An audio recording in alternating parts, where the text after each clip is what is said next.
E a gente vai ter mais rendimento se vocês forem tirando dúvida, porque é muito conteúdo, né? Não vai dar pra gente repassar tudo.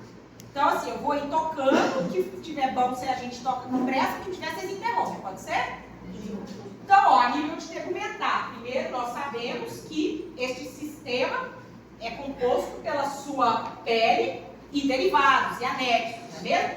E está classificado em duas camadas, epiderme e derme. Sendo a epiderme um epitélio pavimentoso, estratificado, queratinizado, e derme um conjuntivo. Ou seja, quem está mais para cima? Epiderme. Quem está mais para baixo? Derme. Então, epiderme, epitélio, estratificado, pavimentoso, queratinizado. E derme, conjuntivo. Tudo bem? A gente vai ter uma questão disso na prova. E aí, temos os nossos anexos, mesmo? E estão incluídos nesses anexos? Não. Folículo piloso,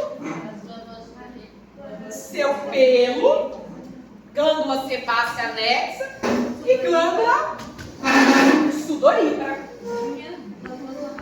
E temos ainda, né, unhas e glândulas mamárias. Então, tudo isso é anexo, tá vendo? E aí, quando eu estava falando de funções do sistema tegumentar, eu mencionei para vocês a nível de aplicação clínica, que vocês sabem que eu gosto, que apesar de não ser uma função do sistema tegumentar, o potencial absortivo de substâncias gordurosas tem sido explorado para que a gente consiga fazer um endereçamento de certos fármacos, né? Então, utiliza-se, baseado nesta propriedade absortiva do tegumentar, uma substância lipídica, lipossolúvel, que a gente introduz na superfície da pele e ela é absorvida. Essa tecnologia fornece campo para uma série de fármacos, mas o que eu utilizei para vocês como exemplo foram os adesivos de nicotina, lembram? E aí comentei com vocês, né, que o efeito é benéfico a nível de abandono do tabaco, pela capacidade de doses constantes irem sendo liberadas no organismo do indivíduo e absorvidas, né? E que quando a gente utilizava esse tratamento, poderíamos usá-lo em diversas proporções, miligramagens, essa tomada de decisão de qual vai ser, né, a dosagem deste fármaco, ela é baseada numa análise, numa avaliação de relação de dependência que o paciente tem com a nicotina. Então, vai depender de quantos maços ele fuma, com qual frequência, né? E aí, com isso, escolhe, né, entre as proporções aí e os regimes terapêuticos, tá certo? Mas o importante é que a redução é muito significativa do hábito de fumar com o uso de adesivos de nicotina. Tá? O odds é de 1,9. O que é o odds ratio? Você vai se traumatizar com isso na epidemiologia. É a razão de chance. Então, se eu falar que o odds é 1,9, isso é a mesma coisa que afirmar que o indivíduo que não usa o adesivo tem 1,9 menos chance de largar o cigarro do que o indivíduo que o faz. Então, se eu uso, eu tenho quase 2 vezes mais chance de abandonar o vício do que o indivíduo que não usa. Tudo bem? Então, é chance, tá? Isso que é o odds, tá bom? Oi? Interessante, né? Depois falei que nós tínhamos classificação de pele espessa ou fina. Pele espessa é aquela que está nas plantas dos pés e palmas das mãos. E pele fina nas demais regiões. O que caracteriza a pele fina é o fato de ter anexos, né? Então, a pele espessa não tem, por exemplo, folículos pilosos, né? Nem glândulas sebáceas, nem pelo. Agora, pele fina sim, não é mesmo? E aí, a nível de camadas, né, de pele, olha que interessante, né? Se formos observar uma camada de pele fina, né, a parte mais apical deste corte, que vocês estão visualizando ali, ela tem uma camada queratinizada, que eu e o Julinho estávamos vendo ali, é o extrato córneo, né? Em ambos os cortes, tanto de pele fina quanto de pele espessa, há esta camada mais superficial, que é o extrato córneo. Só que na pele espessa, a queratinização é muito maior, de modo que essa camada é bem mais ampla do que quando a gente observa na pele fina. Na pele fina, há menor queratinização. Isso sobre o pavimentoso. Então, quando a gente fala tanto de pele fina quanto de pele espessa, haverão as camadas, não é mesmo? Que nós já discutimos previamente, mas esta parte apical superior, ela é composta, então, do quê? Aqui, né? De um pavimentoso estratificado, que é queratinizado, e logo abaixo dele, a área de tecido conjuntivo.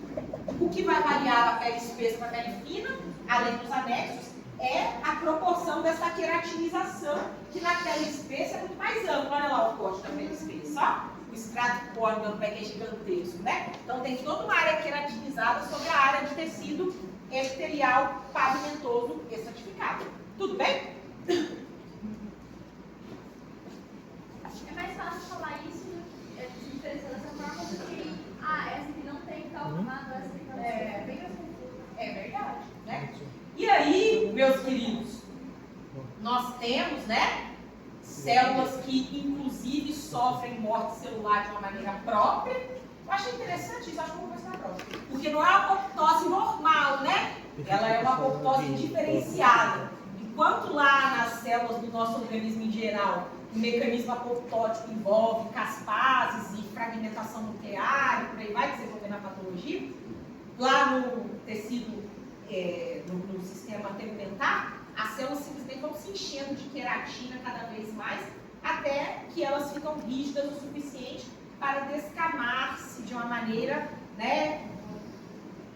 Assim, a descamação ocorre por atrito e fricção, né? Mas esse processo apoptótico se dá dessa maneira: enche de queratina, há um dessecamento e há uma descamação. Aí essas células vão se renovando todo o tempo, né?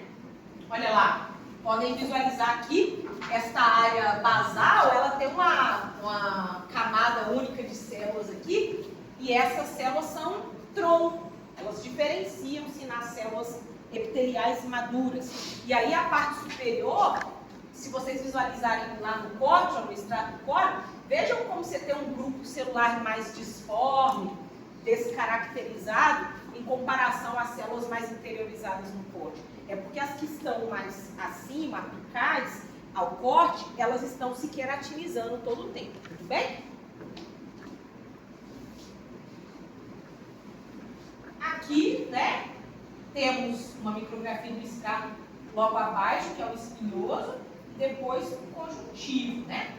E aí, quando entrávamos em derme, aí também haveriam, né, uma série de camadas, mas sabemos que temos um conjuntivo que tem colágeno tipo 1 e 3, e a razão desse tecido conjuntivo ser rico em fibras colágenas é justamente porque a nossa derme deve dar suporte, sustentação e proteção. E aí é por isso que ela carrega essa concentração proteica. A senhora não profunda na reticular, né? Reticular. Isso mesmo. E aí, eu entrei nessas aplicações clínicas, e essa aí, eu acho que eu não preciso nem dizer para vocês que eu vou cobrar, né? Pra quê? Vamos lá. Big questão aberta, naturalmente, porque eu não posso desperdiçar uma coisa dessa, né? Mas que trem que você está remixando? Aí, iniciamos, já que a gente estava falando de epiderme, com os cânceres de origem epidérmica, né? E existem vários tipos, mas o mais comum é o carcinoma basocelular. Vocês não estão lendo porque o negócio está remixando, mas é ele, acredite, tá? Então, o carcinoma basocelular, apesar dele ser o mais típico, mais comum, e o que a gente aborda com mais frequência, ele não é o mais grave, né? Ele é um câncer que, inclusive, nem há tendência metastática nele, né? Que faz com que ele seja mais inocente do que os demais. O crescimento dele, inclusive, é lento.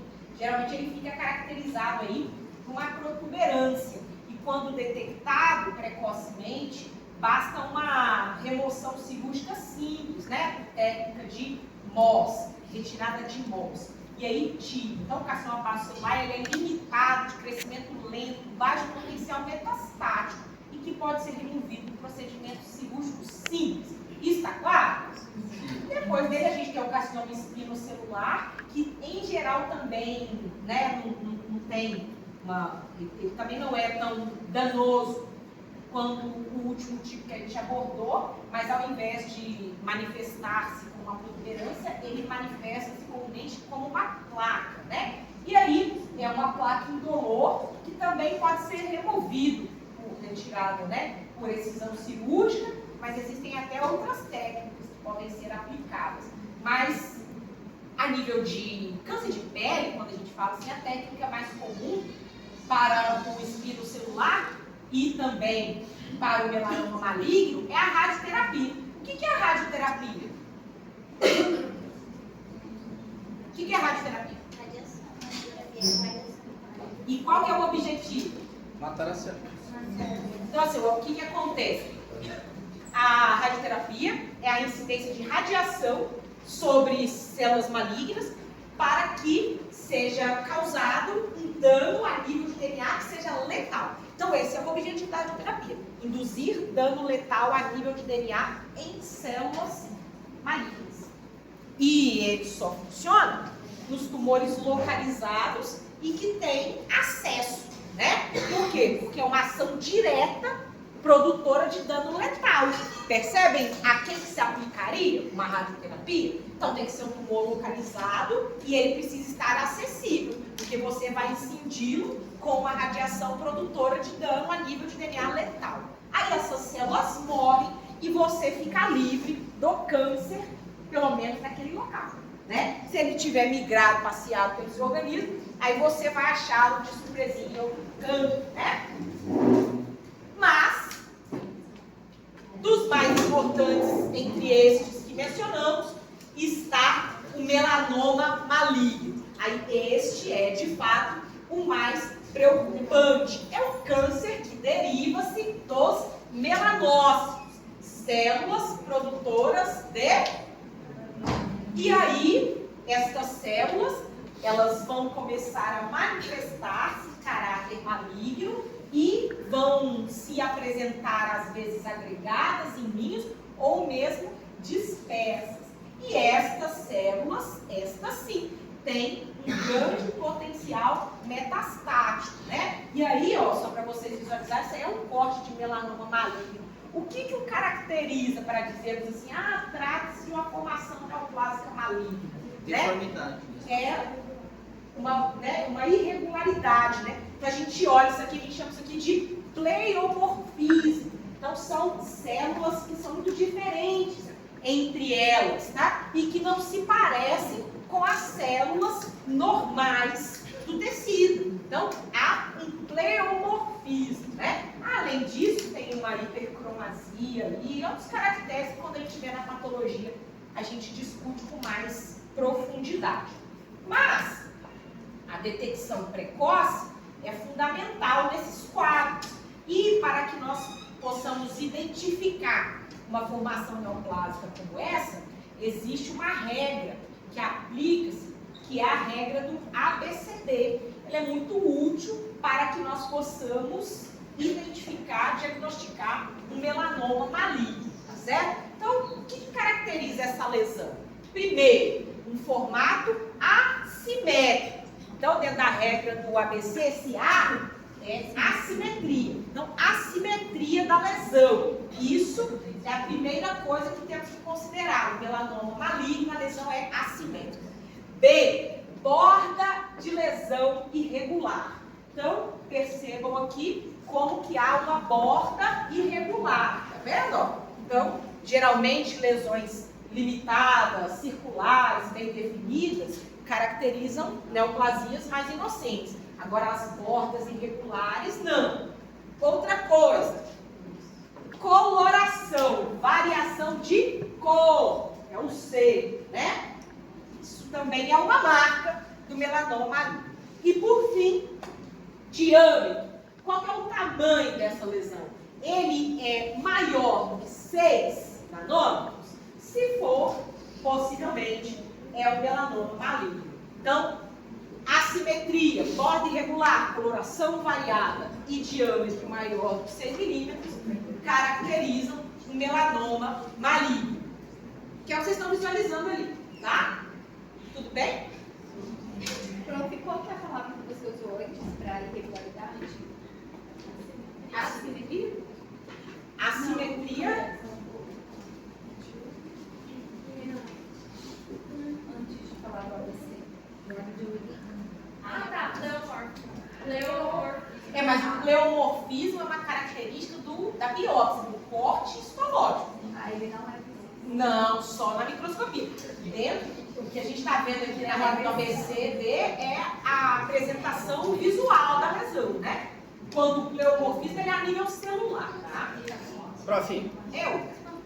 tem um estudo que fala sobre pessoas que nascem com manchas grandes na pele. Aquilo ali ela fica mais propensa a desenvolver um tipo de câncer também. Daí nesse estudo eu tinha visto A, B, C, D, E. Eu O sei E que de mansão. existe essa denominação. Mas, se você procurar na internet, existe, tá? Mas, se você quiser colocar só ABCD pra mim, eu fico satisfeito, tá? Aí, se você botar o E, eu não vou considerar nem pra mais nem pra menos, tá bom? Só tá mais ou menos. O que mais eu quero falar? Isso que você falou é interessante, ô Alexandre. Você falou que muitas vezes o indivíduo já apresenta uma lesão prévia, né? Nasce com aquilo e isso deixa predisposto. Sabe o que é isso? É por... Ô, gente, para de falar. É porque o que acontece? Para que um câncer desenvolva-se, é necessário um acúmulo de mutações a nível de DNA. Uma sozinha não é suficiente. Aí a pessoa já vem com essas células que têm algum dano a nível de DNA. Quando uma célula já tem um dano a nível de DNA, ela fica especialmente predisposta porque o DNA ele ganha uma instabilidade gênica por causa dessa primeira mutação. Então essa mancha que você está caracterizando aí, que às vezes a pessoa traz do nascimento, já é um grupo celular com alguma instabilidade gênica. Aí ele já tem uma mutação ali, mas não o suficiente para causar uma lesão maligna. Aí, vamos dizer que assim, esse indivíduo sofreu incidência solar desprotegida. Aquele grupo celular já tem instabilidade genômica, ele já tem mutações. Aí a sequencial, já é suficiente para gerar o que a gente chama de transformação maligna. Aí ele vai desenvolver isso aqui a seguir, tá? Vê umas pessoas assim com uma mancha vermelha, às vezes em rosto, pelo corpo, bem acentuada a vermelhidão. Sim. E aí eu tava conversando com um dermato de Piauí uma vez, ele falou que é uma Que é predisposição. Né? O que você falou? Parece uma manjoma, né? Mas aí eu não sei se está ajudando. Mas, de fato, é por causa disso. É porque favorece a transformação maligna por conta da instabilidade gênica. Mas, isso não é uma regra geral. Isso que é interessante. Porque, empiricamente, a partir de levantamentos até de frequência, a gente consegue hoje classificar certos cânceres pela sua tendência à transformação maligna. Então, tem algumas neoplasias benignas, por exemplo, que têm grande potencial de transformação maligna, enquanto outras neoplasias benignas não têm esse potencial de transformação. Aí, por exemplo, a nível de tumores de cavidade, eu gosto bastante de tumores de cavidade oral, a gente tem um adenoma pleomórfico, ele é uma neoplasia benigna, mas ele tem baixíssimo potencial de transformação maligna. O fato dele ser uma neoplasia indica que ele já sofreu mutação. Mas a instabilidade causada ali, naquele grupo celular, dificilmente faz com que ele sofra uma transformação maligna posteriormente. O mesmo vale para os ameloblastomas, que são outra classe de neoplasia benigna de cavidade. Também tem baixíssimo potencial de transformação maligna. Por que tem baixo potencial de transformação maligna? Não sei, né? Mas a gente sabe, a partir de observações de frequência, que realmente, raramente transforma-se, tá? Anexos, ó. Quem que eram os nossos anexos? Ó, folículo tubuloso, com a sua glândulinha sebácea anexa. Esse aqui você tem que ter muito carinho com ele, né? Porque provavelmente ele vai aparecer aonde pra você? Qual? Possivelmente, existe uma chance dele estar lá, né? Ela tem as dicas. Olha que corte lindo, você tem um exatamente igual no laboratório. O laboratório da FIC é chique demais, né? Uns microscópios topzeiros, corte igual do livro. Aí te mostro pra você a figurinha do rosa, depois eu mostro pra você o microscópio. A FIC é chique demais. Sabe quem pediu essas lâminas? Não sei. Eu tô vendo na teórica uma das questões. Descreva sucintamente os 3 tipos, como surgem os 3 tipos de cânceres. Ai, não sei se eu faria isso. Ela vai pedir pra gente descrever os sintomas do melanoma. Não, caracterizar melhor. Caracterizar. Eu sei que vai ter um sucintamente. Da acne, ó, também gosto de acne. E os anexos. Gente, com relação a isso aqui, temos dúvidas? Não. Você só gosta dessas, né, professora? Eu gosto de todos. Não. Todos. Sempre que eu boto na prova, sempre que eu boto na aula, geralmente eu gosto. Aí depois a gente foi pra onde? Pro cardiovascular, né? Apesar de eu amar isso, grande parte do que nós discutimos nessa aula de cardiovascular era um anatomiquez danado, né? Já vou te adiantar que naturalmente eu vou ficar cobrando anatomiquez de vocês, né? Porque não faz sentido pra mim se eu sei que o Dongui já cobrou, né? Então, mas eu não podia deixar de mencionar, né? Mas não vou ficar te estorvando com matéria da disciplina alheia, né? Agora, o que eu acho que é interessante você se atentar a nível de cardíaco é esta parte de regulação de frequência, né? Essa aí sim eu acho interessante. Peraí, eu vou chegar lá. Você concorda comigo? Como que se dá o processo contrátil, né, do seu coração? Sabemos que é um processo sincronizado. Você dá uma marcada só no meu. Que bom, né? É um processo de condução que depende de células e estruturas diferenciadas. É um sistema, né, de condução que vai se iniciar lá no nó sinatrial e depois ele irá dispersar esse impulso contrátil elétrico lá para o nó atrioventricular e do nó atrioventricular isso vai ser conduzido a feixe de His e depois dispersado por fibras de Purkinje, né? Essas que são células diferenciadas que têm este potencial condutor. Você concorda? Isso é importante. E aí, naturalmente, que esse processo é todo regulado, intrínseco, né? Ele não depende de estímulos nervosos, né? Ele acontece o tempo todo, senão nós iríamos todos para o TOD, né? Mas, apesar disso, as nossas necessidades, as nossas demandas fisiológicas são capazes de regular a sua função cardíaca. Você concorda com isso? Sim ou não? Sim. E aí, o que acontece? As oscilações de frequência, elas dependem da estimulação simpática e parasimpática. Você concorda com isso?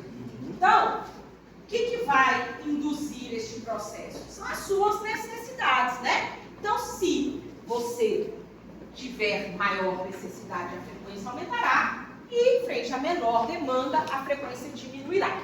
Quem induz a diminuição da frequência cardíaca é a estimulação parasimpática, tá certo? Liberando aí neurotransmissores, acetilcolina, e aí são esses neurotransmissores que são capazes de diminuir a frequência, tá? Isso é a bradicardia. Então, é uma estimulação parasimpática mediada por acetilcolina. Já o aumento da sua frequência cardíaca, a sua taquicardia, é um evento controlado pelo sistema simpático, você concorda? E aí, o que é que aumenta a sua frequência cardíaca? É uma estimulação que vai induzir uma vasodilatação a nível das artérias coronárias. E é isso que aumenta a sua frequência cardíaca. Está certo? Sim ou não? Sim. Legal. Olha, Adriana. Você descreveu a Exatamente. condução. Do próximo slide. Inicia o impulso no nó sinovial, depois o nó atrioventricular segue para um feixe de His E fibras de Isso. Este processo vasodilatador é mediado por né, por hormônios, tá? Então, hormônios e outras substâncias vão estar induzindo esse processo contrátil e aumentando a força de contração. E vários outras substâncias podem induzir esse mesmo efeito. Por exemplo, cafeína, né? Por que a professora fala rápido e fica agitada, com tremores, depois do terceiro copo de café? A vantagem de ter uma professora completamente dependente de cafeína é que você pode ver este efeito aqui acontecendo na sua frente, né? Mais um, e vocês não estavam nem ouvindo que eu estava falando, porque eu estava assim, né? Que maravilha, né? Esta parte, né, de características gerais de artérias e veias, né, a gente vai ter a oportunidade de discutir melhor quando estivermos lá na patologia e vocês estiverem avaliando sistemicamente. A gente volta, né, nessa composição. E aí, olha para você ver, né, quando estávamos falando justamente, né, do endotélio vascular, eu aproveitei este momento para que a gente discutisse a aterosclerose. Lembra disso? Sim ou não? Então, o que acontece? Isso é interessante, acho que eu não falei isso com vocês na ocasião, mas o processo que induz a formação da placa de ateroma e os processos trombóticos, eles todos dois dependem inicialmente de uma lesão do endotélio vascular. Então, a lesão do endotélio vascular é quem predispõe à formação da placa de ateroma e também da trombose, tá? Dos trombos, tá? Mas a nível de IAM, que a gente estava discutindo, se você tivesse um quadro de dislipidemia e, em algum momento, uma lesão vascular apresentasse, nesse ponto, uma grande agregação de células do seu sistema mononuclear fagocitário, os macrófagos, iam atingir estas áreas e acabar deparando-se com LDL circulante, porque o indivíduo está deslipidêmico. À medida que estes macrófagos vão fagocitando o LDL, eles se transformam nestas células espumosas que promoverão o crescimento da placa de ateroma. Elas vão agregando-se, né? E aí, esta agregação é que forma a placa. Se este processo for contínuo, o crescimento da placa de ateroma atinge tal ponto de obstruir o vaso. E aí, o que você tem? E aí, né? É um infarto, tá certo? Aí falei do metabolismo lipídico, esse bioquimiquês divertidíssimo. Vocês têm dúvida desse quadrinho? Mas poxa. Não, vai ser mais legal pra Isso é legal. Não é, não. Eu acho uma diversão. Mas não sei também se eu vou cobrar, se eu vou cobrar. Você já está no Anatomy Case também. Não, isso aí é o bioquimiquês. É o Bioquimiquês. Mas você está falando com quem? Com a bioquímica. Bioquímica, histologia e anatomia. Olha que maravilha! 3 vezes na sua cabeça, você está fininha nesse assunto. Bom, vamos então superar o cardiovascular? Vamos. Vamos?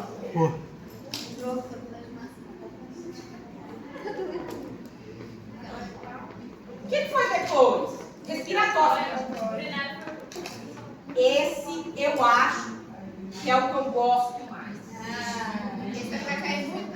Poxa. Esse é tão divertido. Eu gostei de quando a gente estuda em azul. Né? Sabe por quê? Porque tem algumas aplicações clínicas comuns, né? Eu gosto do Bom, o que compõe o sistema respiratório? Pulmão e vias, né? Basicamente, o objetivo dessa rede é promover condução de ar, filtração e a troca gasosa propriamente dita, né? aí, este sistema, ele vai seguir um processo que inicia-se no trato respiratório superior e ramifica-se até penetrar nos pulmões. E aí, nós começamos o trato respiratório inferior lá nos brônquios, que por sua vez ramificarão-se em bronquíolos, ou seja, estruturas cada vez mais finas e delicadas, derivadas dos brônquios. Os bronquíolos, por sua vez, irão desembocar nos ductos alveolares e os ductos alveolares, por sua vez, irão desembocar nos sacos alveolares, que por sua vez irão desembocar em alvéolo. Aí, alvéolo, essa é a estrutura mais, né, a estrutura final e que entra em contato direto com a rede de vasos capilares, concorda? Aonde o sangue estará em contato direto com o oxigênio que nós respiramos. E aí, as nossas hemácias, a partir da interação do grupo N, da hemoglobina, poderão captar esse oxigênio e carreá-lo para todos os tecidos. Está claro? Legal. Aí, como eu disse, não tem nenhuma pretensão de ficar te cobrando o anatomy case do Dombril, né? Por que eu faria isso? Ele já cobrou, então nós podemos passar desse anatomy case. Mas a cavidade nasal me interessa muito, porque nós temos algumas ocorrências clínicas que se relacionam com componentes da sua cavidade nasal. Quando a gente tem a composição tecidual, não apenas da cavidade nasal, mas de todo o trato respiratório superior, a gente tem sempre uma área epitelial, que é seguida de uma lâmina própria, de um arcabouço cartilaginoso e tecido conjuntivo. Vocês concordam?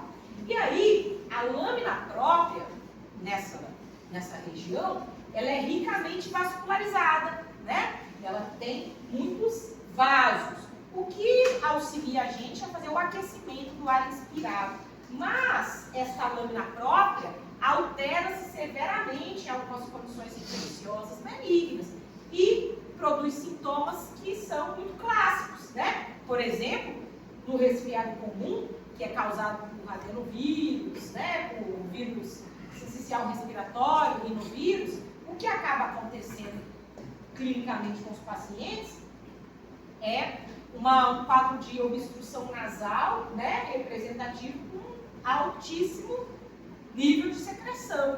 Vocês concordam? Por que, afinal de contas, que você fica com esta obstrução nasal? É porque durante este processo infeccioso, o quadro inflamatório promove uma vasodilatação e a sua lâmina própria tem muito vaso. Esta vasodilatação acaba ampliando o tamanho da lâmina própria. E aí, ela ocupa espaço demais que deveria estar servindo de passagem para o ar inspirado. Por conta disso que você fica entupido, né? E o epitélio do trato respiratório, apesar de não todo, mas pelo menos da grande maioria, é epitélio de seres estratificados ciliados, vocês lembram? E ele também tem células secretoras de muco. Durante esses quadros infecciosos aí, existe uma exacerbação, né, do funcionamento dessas glândulas produtoras de muco e o paciente acaba produzindo aí uma coriza hialina, clarinha, tá? Tudo bem? Esse tipo de ocorrência, como eu falei, é benigna, autorresolutiva. Isso que eu estou te escrevendo não é gripe, porque gripe você vai pro chão, né? Agora, resfriados causados por adenovírus, rinovírus ou vírus sincicial respiratório, por exemplo, é aquela ocorrência que você vai virar para o paciente e falar virose, analgésicos e fluidos, né? Ele vai falar, você fala que tudo é virose, eu quero um antibiótico, né? Mas você vai prescrever um antibiótico? Não, né? Pois é. Então, em alguns dias, espera-se a autorresolução. Tá bom? Mas o que tínhamos?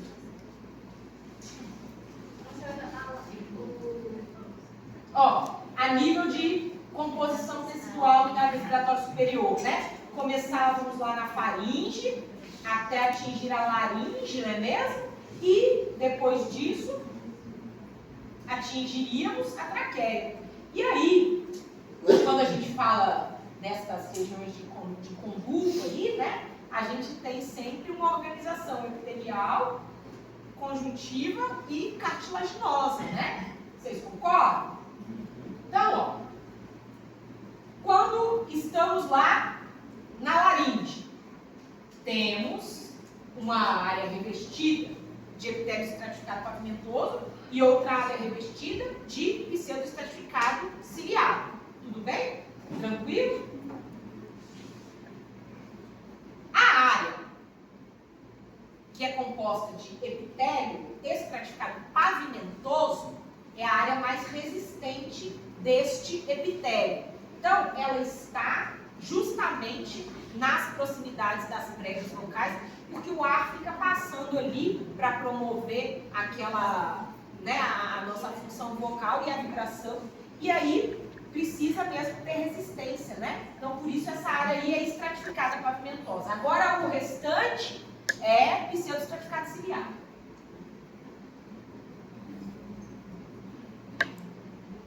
Olha a diferença. Essa imagem aqui é belíssima, né? Por que o rosa é bom? Nessa área aqui, ó, você tem epitélio estratificado pavimentoso e na parte de lá, epitélio pseudoestratificado ciliar. Aí depois, na traqueia, aí você já tem, né, da mesma maneira, uma área cartilaginosa e uma área conjuntiva, tá? Ela tem algumas camadas aí bem definidas, mas a nível epitelial é o pseudoestratificado ciliar. Aí olha lá, isso aí que vocês estão vendo, ó, epitélio pseudoestratificado ciliado, mais entremeado de células caliciformes que são produtoras de muco.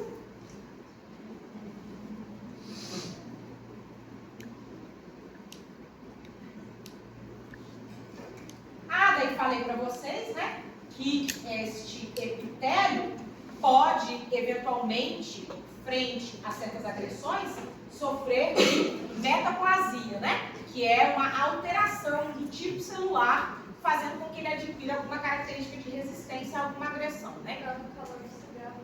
Eu mencionei, né, que o paciente, que o sujeitinho que fuma tende a ter uma metaplasia, que o epitélio pseudoestratificado ciliado acaba sendo substituído por um pavimentoso estratificado queratinizado.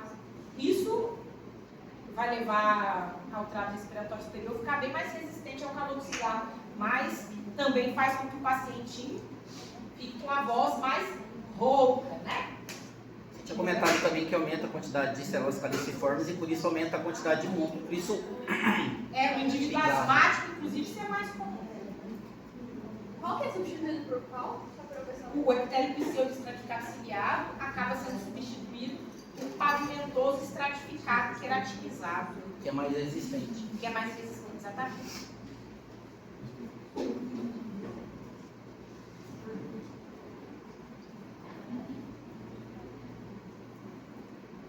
Daí chegamos na asma. Esse aí é um assunto que eu culpo ele. Né? A vida, procuração e procura. Porque assim, né? Precisamos compreender as alterações que trazem de uma ocorrência crônica, né? Então acumulam-se, né, algumas alterações que deixam o indivíduo mais suscetível a crises que a gente chama de broncoespasmo. Então, o que é a asma? A asma é uma doença inflamatória crônica de vias respiratórias e pulmão. Ela vai acabar induzindo uma obstrução de fluxo de ar, uma constrição, e isso é causado por uma constrição a nível de músculo liso, é o que faz o broncoespasmo, e um quadro inflamatório de bronquíolos. Vocês imaginam, os nossos bronquíolos nada mais são do que vias condutoras. Eles precisam ter luz para passagem de oxigênio. Vocês concordam? Todo evento inflamatório, uma vez que induz vasodilatação, irá exercer alguma compressão sobre esta rede tubular de condução. condução, você concorda? Isso reduz o espaço para que o ar flua, você concorda? Associa-se a isso um espasmo muscular, maior é ainda a constrição. E é por isso que o paciente fica com dificuldades respiratórias, você concorda? Então, ele começa a apresentar certos sintomas, como sibilos, isso é representativo justamente da redução desta passagem de ar. Ele fica fazendo barulho de gatinho, né? E, ao mesmo tempo, ele tem tosse, dispneia e contração torácica. Concorda? Sim ou não? E aí, o que você vai observar é que isto é resultado de inflamação, né, da mucosa respiratória. Você vai ter quadro inflamatório no conjuntivo, né, na musculatura lisa do bronquíolo. E aí, esta ocorrência muitas vezes tem origem alérgica, de modo que associa-se muito comumente com infiltração leucocitária, majoritariamente de eosinófilo e de mastócito, que é a célula mediadora do processo alérgico, tá certo? Mas o que você vai ter lá é uma associação de uma série de alterações que são crônicas neste paciente. Então, primeira coisa que acontece com o paciente asmático, existe um espessamento lá do epitélio bronquiolar. Esse espessamento, como eu disse, reduz a área de condução. Concorda? Então, espessamento lá do epitélio. Além disso, o indivíduo asmático também tem um aumento de proliferação de células caliciformes, que faz com que ele produza muito mais muco. Outra coisa que acontece também no indivíduo asmático é um espessamento da lâmina basal, né? Imagine, se a lâmina basal é uma área ricamente vascularizada, qualquer evento inflamatório irá deixá-la ainda mais espessa. E se o indivíduo é asmático, isso já acontece na fisiologia, né? Então ele já tem um espessamento, tá certo? E aí outra coisa que acontece é que a musculatura lisa também fica hiperplásica. Então, se eu te perguntar quais são as alterações teciduais que acontecem no asmático crônico que contribuem para o quadro clínico observado, você vai dizer para mim, existe um espessamento epitelial do bronquíolo, vai acontecer também um aumento das células caliciformes, tem um espessamento de lâmina basal e uma musculatura lisa hiperplásica. Tudo bem? Isso está no slide. Olha que linda a imagem. Olha, então isso aqui é um paciente com asma brônquica. Olha que lindo. Primeira coisa que você tem, músculo liso hipertrofiado. Olha lá. Outra coisa, lâmina basal também espessada. Em cima, uma quantidade absurda de célula caliciforme, que faz com que o indivíduo tenha muito muco, né? Que está ali para cima. E que mais? Vocês estão visualizando o infiltrado celular, leucocitário? Todos esses pontinhos pretos que vocês estão vendo nas proximidades da lâmina basal e do conjuntivo logo abaixo. Na musculatura lisa que também tem, ó. Isso aqui tudo. É infiltrado leucocitário. É inflamatório, né? Tudo bem? Sim ou não? Não, cadê? É assim. Check.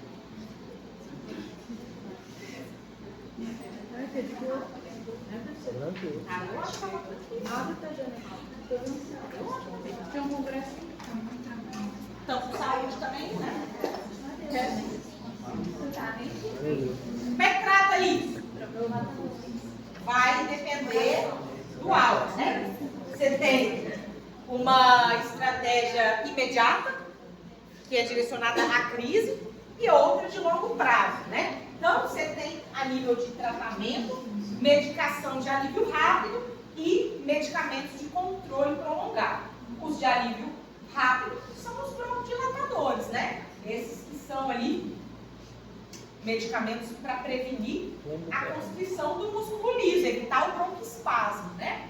E depois você tem os medicamentos de controle prolongado, como, por exemplo, os corticosteroides inaláveis, né? E aí, qual que é a função desses corticosteroides, menos o Alexandre? É reduzir a inflamação, que é justamente esse quadro inflamatório que lesiona a longo prazo o tecido e promove todas aquelas alterações que o indivíduo asmático crônico apresenta, né? Então, você reduzir a inflamação é reduzir o dano tecidual que vai promover essas alterações, tudo bem? Utiliza-se inibidores de leucotrieno, que é a citocina mais amplamente produzida no quadro asmático, tá? Tudo bem? Inclusive, o leucotrieno é uma citocina que promove a broncoconstrição. Olha lá, então, tipo assim, as citocinas, elas têm efeitos sistêmicos variados, além de induzir o próprio processo inflamatório. E no caso dos leucotrienos, eles exercem uma função broncoconstritora. É por isso que o indivíduo asmático precisa fazer uso de inibidor de leucotrieno, porque isso irá inibir a broncoconstrição. Tudo bem? Agora tem um monte de outras citocinas pró-inflamatórias com outros efeitos sistêmicos, né? Então você vai ter que decidir qual fármaco que você usa, a depender de qual citocina você precisa inibir, não é mesmo? Se eu estivesse me deparando com um indivíduo, vamos supor, outro caso, se em vez de asmático ele tivesse com a rinite, com a sinusite, mas você está com sinusite. Qual é o quadro clínico que você observa com sinusite?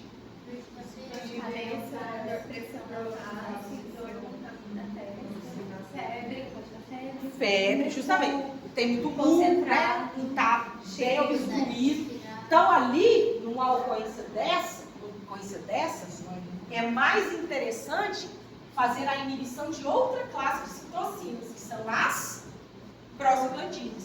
Aí, você pode, com segurança, usar ibuprofeno, um ANI, né? Um anti-inflamatório não esteroidal, porque aí ele é um inibidor de prostaglandina e ele vai reduzir o quadro inflamatório, aquela vasodilatação, ele vai reduzir. As prostaglandinas também são indutoras de dor e febre a nível sistêmico, então quando você as inibe, você também tira a dor e a febre do paciente, que é justamente o que a gente tem numa sinusite. Concorda? Sim ou não? Tá? Então, se for um quadro asmático, inibidor de leucotrieno. Se for uma sinusite, inibidor de prostaglandina. Tudo bem? Ah, mas aí se este quadro não é uma sinusite infecciosa, é uma alergia, o paciente respirou poeira, está lá todo bizarro, todo entupido. Aí o que você tem que fazer? Você tem que inibir outra citocina. Porque no quadro alérgico já não é nem a prostaglandina nem o leucotrieno os dominantes desse processo, é a histamina. Aí você vai usar quem? O antihistamínico, seu querido histamínico. Então, você precisa conhecer a ação dessas citocinas para daí bem escolher o fármaco para tratar. Percebem? Mas não se preocupe, eu vou traumatizar vocês muito mais profundamente nesse assunto no ano que vem. Tá bom? Espera entrar na farmácia. Já falei que eu amo ela, eu gosto da matéria. Você tem que parar com essa resistência. Ela é maravilhosa. Eu amo vocês. Chega a ser emocionada, com vontade de chorar, para, gente. Mas o fato é que. É lindo demais. É muito bonito, vocês têm que só deixar ter resistência. É lindo demais. Tá. A nível disso aqui, tínhamos mais coisas? Ah, surfactantes. Ah, não sei também. Não, precisa. Esse a gente viu bem. A gente viu isso. Já passou. Tava na Já traumatizou ainda, é verdade. Já se traumatizaram com isso e outra disciplina também. Último agora. Urinário. Urinário, né? Ah, ele é lindo. Ele é mó legal também. Esse eu menos consegui.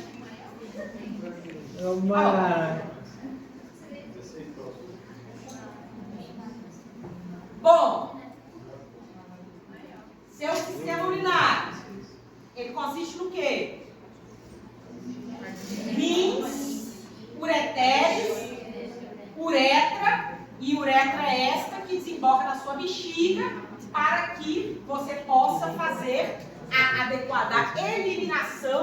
de escórias metabólicas. Mas não apenas isso. O sistema urinário tem um papel de homeostasia muito importante à medida que faz o controle da sua eliminação ou retenção de líquido e eletrólitos. Isso está certo?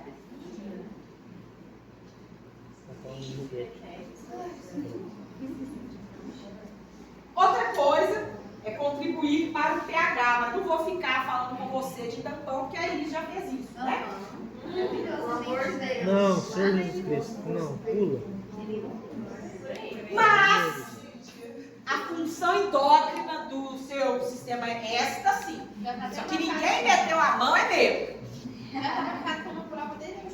Porque essa é interessante, de fato. O que acontece, né? O seu rim, então, ele é capaz de secretar um hormônio chamado de eritropoetina. A eritropoetina é o fator de crescimento dos eritrócitos, suas hemácias. Então, a nível de hematoese, você terá, então, um agregado de células-tronco que precisam de sinalizações específicas para se diferenciarem em células maduras. E na hematopoese nós sabemos que existem diversas classes destas células sanguíneas. Você concorda? Então, cada uma delas vai se diferenciar a partir da estimulação por um determinado fator de crescimento, um hormônio, né? E aí, no caso das hemácias, é a eritropoetina que faz essa indução, tá certo? Então, a eritropoetina, ela vai induzir a maturação das células vermelhas, das hemácias, e a eritropoetina é secretada pelo seu rim. Isso por quê?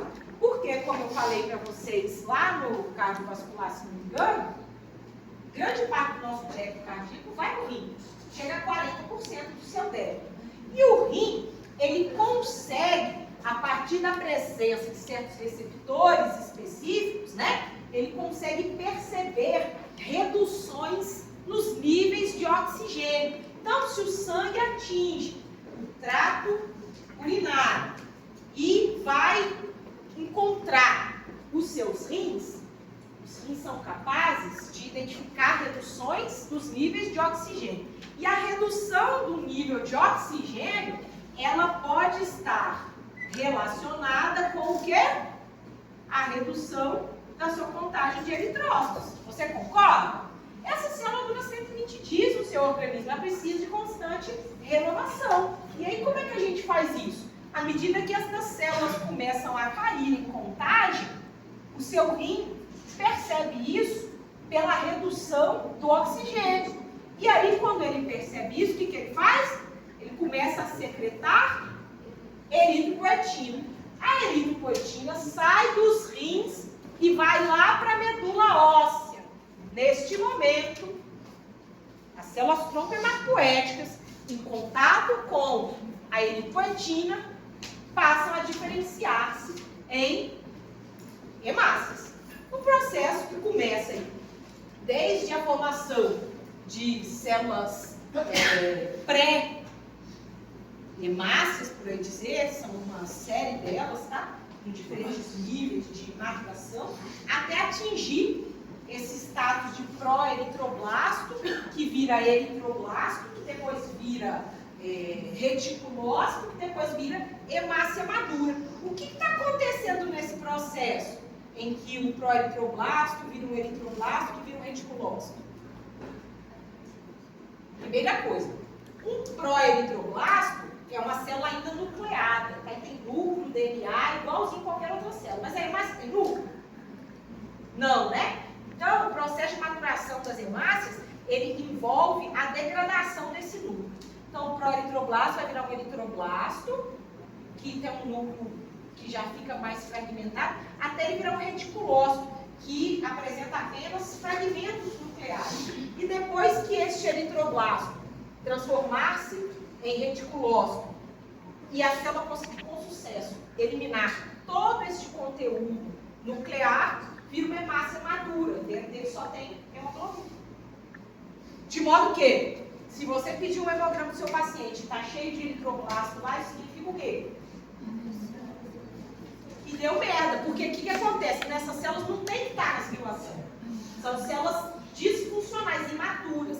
Geralmente, quando começa a aparecer eritroblastos na circulação, isso é uma tentativa recompensatória medular frente a uma perda maciça das hemácias. Então, eles querem descarregar para poder controlar esta perda. Então, este quadro acontece muito no que nós chamamos de anemias hemolíticas. Então, quando o paciente tem um quadro hemolítico, as hemácias começam a morrer, a alisar, o que a medula faz? Descarrega tudo, aquelas células na circulação, sempre que elas atingirem a maturação. Outra coisa que induz um quadro desse são hemorragias maciças, né? Mas tudo isso é clinicamente preocupante, porque pode levar o indivíduo à hipóxia. Então é sempre representativo, tanto quando nós encontramos os eritroblastos, quanto os reticulócitos. Tudo isso é mau sinal de tentativa recompensatória medular para compensar alguma redução da contagem de hemácia. E aí você vai ter que investigar o que está induzindo essa perda, né? Por que o paciente teve uma redução da contagem de eritrócito, a ponto de estar apresentando formas imaturas do sangue, né? Isso está claro? Sim. Sim. A eritropoetina é quem induz essa maturação dos eritrócitos. Hemácia, eritrócito. Não, eu sei, eritroblastos, naquelas maturas. Na verdade, o que vai acontecer? Na hematopoética, você tem uma célula tronco hematopoética aqui, tá? Isso aqui é uma célula tronco hematopoética. Ela pode virar qualquer coisa. Aí, se eritropoetina entrar em contato com ela, ela vai se desenvolver até virar uma hemácia. Tá? Aí tem o negócio da capitolúvio, aí vai desenvolvendo. Só que essa CTH, ela pode ser submetida à estimulação por outros fatores de crescimento. Aí ele pode virar células da linhagem granulocítica, células da linhagem linfóide, a depender da sua demanda. Você vai despejar ali o fator de crescimento para a célula que você precisa.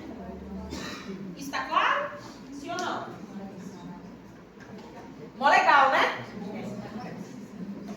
vai ter uma questão de saúde. Né? Deveria ter mesmo.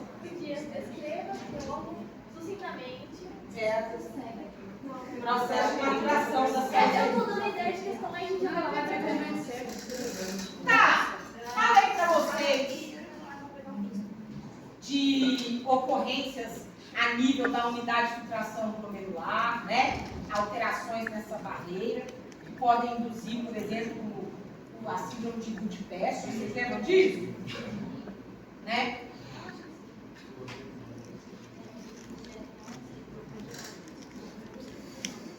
Daí entramos em sistema renina, angiotensina, aldosterona. Lembram disso? A pressão arterial, ela é regulada por uma série de situações, né? A gente viu lá no sistema cardiovascular que o sistema simpático, parasimpático e estimulações hormonais alteram a pressão, concorda? Outra coisa que também altera a pressão é uma ação do aparelho justaglomerular do sistema urinário. Olha que maneirinho, né? É ali no aparelho justaglomerular que pode ser ativado o sistema renina, angiotensina, aldosterona, que vai fazer com que a sua pressão faça o quê?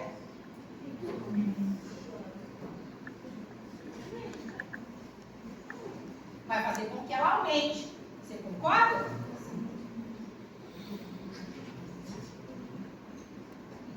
Como que isso acontece?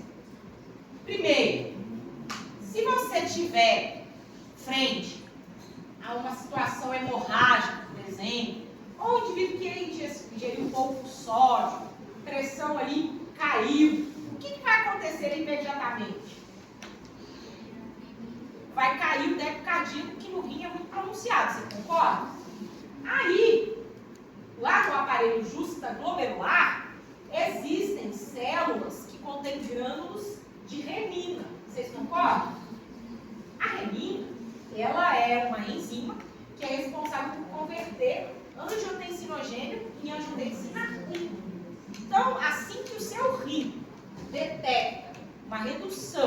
débito cardíaco, ele imediatamente começa a induzir a secreção dessas enzimas da renina, que vão converter o angiotensinogênio em angiotensina 1. Esta angiotensina 1, ela ainda vai precisar ser convertida em outro, na 2, né? E quem faz isso, converte a angiotensina 1 em 2, é uma enzima que está presente lá nos capilares pulmonares, chama ECA, né? Então a ECA faz isso, ela vai converter a angiotensina 1 em angiotensina 2. Feito isso, a angiotensina 2 age estimulando a secreção da aldosterona, que é um hormônio, tá? Que é liberado pela suprarrenal. E aí a aldosterona é a que vai ser responsável pelo aumento da sua pressão arterial, fazendo isso retendo, absorvendo água e eletrólitos, tá certo? Por que a retenção hídrica aumenta a pressão?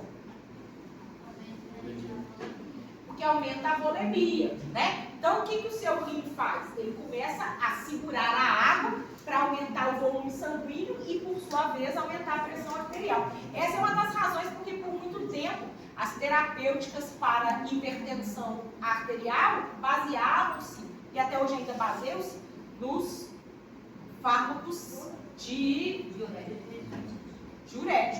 tá? Porque daí você tem redução da volemia. Mas, hoje em dia, este tratamento não é feito apenas com diurético, mas porque tende a levar a uma disfunção renal. Então, não utiliza-se só diurético, mas agora utiliza o quê? Inibidor de ECA, né? Então, a gente tem o captopril, que é este medicamento derivado de veneno de jararaca da mata, né? De Botrops. E aí, este medicamento inibe a ECA. À medida que inibe a ECA, o que vai acontecer? Não haverá conversão de angiotensina 1 e 2 e não haverá, então, liberação de aldosterona. E aí, como não há liberação de aldosterona, você não vai ter retenção de água, não vai ter aumento da volemia e nem da pressão. Mas, o que eu vejo hoje, no Alexandre vai poder confirmar, é que, em geral, essas terapêuticas associam muitas vezes o inibidor de ECA com o diurético, né? Mas é necessário fazer um controle muito delicado ali, minucioso da função renal do paciente, porque o diurético, ele realmente altera a função renal, né? Pode induzir dano renal. Então, por isso que não usa mais só diurético. Mas o mecanismo de ação desses dois medicamentos é esse. O inibidor de ECA é de hipnose. Não, eu já vou me dar cara. Não fica. Prof, duas coisas interessantes. Uma que eu nunca ia imaginar que a minha sogra podia virar remédio. Oh, que beleza, tá vendo? E a segunda é que hoje tem diurético mais seguro.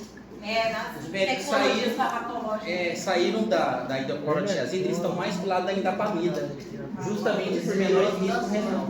Pois é, porque reduz o risco, né? Porque realmente, inicialmente a terapêutica era toda baseada em diurético, né? Aí você evitava a retenção hídrica, diminuía a volemia e a pressão. Mas acabava com o fim da pessoa. Tem algumas pessoas. E a minha sogra eu falo na cara dela, tá? É brincadeira doméstica. É ótimo, né? Porque daí a gente é impressionante, né? Como é que muitas substâncias bioativas são isoladas de onde a gente nem imagina, né?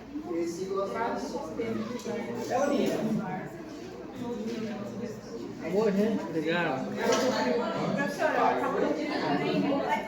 captopril é o medicamento de ECA, né?